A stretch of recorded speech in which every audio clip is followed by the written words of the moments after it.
Salut, c'est Philippe Doucet. J'avais envie de vous raconter mes Coupes du Monde à moi, vécues à titre personnel, de l'intérieur, en toute partialité bien évidemment. C'est parti pour 11 épisodes.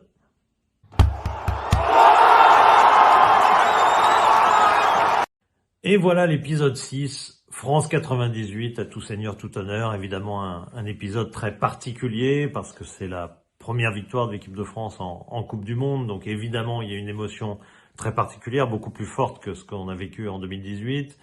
En plus, c'est sur le territoire national. La Coupe du Monde est en France. Il y a aussi la première couverture de la Coupe du Monde par Canal. Une grosse couverture, 12 heures sur 24, tout le service mobilisé à la manière des JO de Barcelone et d'Atlanta. Donc c'est vraiment des très gros et grands moments.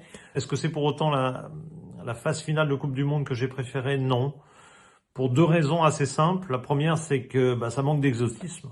Moi qui aime voyager, moi qui aime voir autre chose, découvrir, sentir le football de tous les territoires possibles, là c'est en France. Alors même s'il y a une ambiance différente, une couleur différente dans les stades, malgré tout, c'est le Parc, c'est le Stadium de Toulouse, c'est la Beaujoire.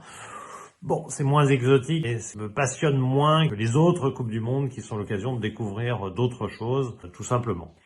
Ensuite, il y a une deuxième raison, un peu plus personnelle, c'est que je suis pas très en cours à ce moment-là avec Charles Bietri, donc j'étais un peu rétrogradé, moi qui ai vécu des années de bonheur à être dans sa roue, si j'ose dire, et dans son rôle, c'est-à-dire que quand lui ne faisait pas le match, c'est moi qui le faisais en tant que numéro 2, en tant que consultant, et donc je me régale depuis des années à Canal, jusqu'en 96 à peu près, à faire des gros matchs de Ligue 1, de Ligue des Champions, etc., etc., tout ce qu'on peut imaginer, même un match de l'équipe de France avec Michel Denisot une fois, bref.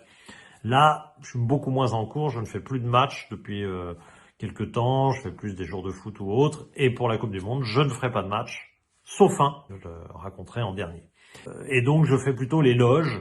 Mais cela dit, c'est très sympa parce que je vis la Coupe du Monde du début à la fin. Je suis sur le match d'ouverture jusqu'à la finale. Je fais France-Sud à Marseille, France-Paraguay à Lens, la demi-finale Brésil-Pays-Bas, remarquable match. Bref, je vis cette Coupe du Monde. Je vais évidemment pas me plaindre, surtout pas. Mais disons que c'est pas le meilleur moment pour moi.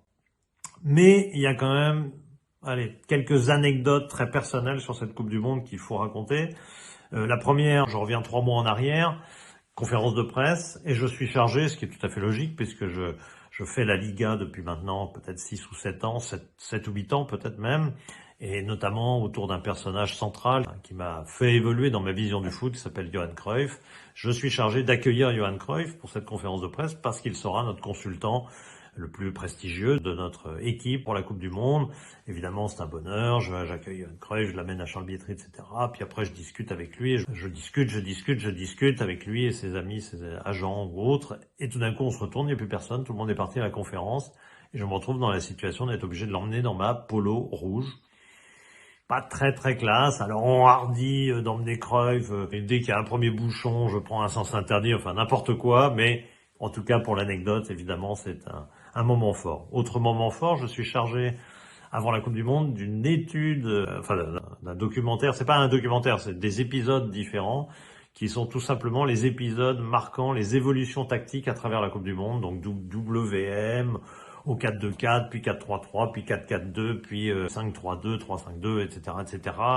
Et c'est l'occasion d'interviewer donc Cruyff, Zagallo, Bobby Charlton, Bilardo, Menotti, Puskás, c'est un moment évidemment magique et je fais cette série, évidemment c'est passionnant. Autre travail un peu personnel, donc c'est les loges, où dans les loges j'ai Wenger, Cruyff, et puis aussi Courbis, Paganelli ou Mardieng, et c'est assez sympa de pouvoir intervenir avant match, après match, mais aussi pendant les matchs parfois, comme avec Wenger, notamment quand Beckham prend un carton rouge sur Argentine-Angleterre, évidemment, son témoignage à ce moment-là est assez fort, et ça ramène à cette incroyable victoire de l'équipe de France. J'écris le roman de la victoire, c'est une sorte un documentaire avec la voix de Jean-Pierre Bernard, grand acteur de théâtre. J'écris ce documentaire qui raconte l'histoire incroyable de l'équipe de France gagnant avec Dugarry, Oni, mes buteurs dès le premier match, Zidane expulsé, Chilavert qui résiste avec le Paraguay, l'Italie qui est au bord de gagner avec Baggio,